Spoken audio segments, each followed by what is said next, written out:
Best of all, free from pain.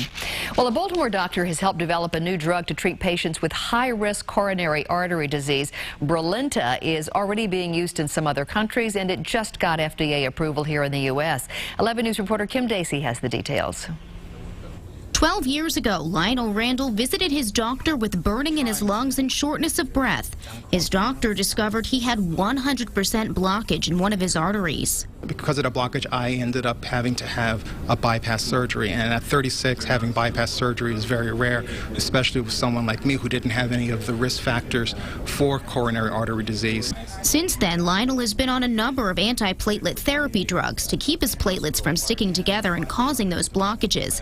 Now, thanks to the research of Sinai cardiologist Dr. Paul Goerbel, he'll soon have a new option. Dr. Goerbel headed the international study on a drug called Brilinta that just recently got FDA approval for the treatment of high-risk coronary artery disease. A similar drug called Plavix has been on the market for over a decade, but Dr. Goerbel found that in 30% of patients it didn't work. Brilinta has proven to work in 20% of those cases.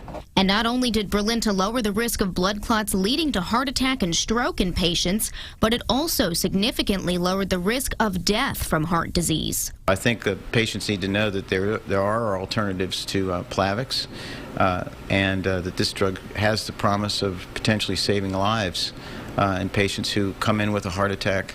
And that's great news for patients like Lionel Randall, who will have to be on maintenance medication for the rest of his life. It's a big deal, especially for patients who have my type of condition. It gives them a better chance of keeping heart disease away. Dr. Goerbel hopes Brilinta will be on pharmacy shelves by the end of the year. At Sinai Hospital, Kim Dacey, WBAL, TV 11 News. And there's new hope.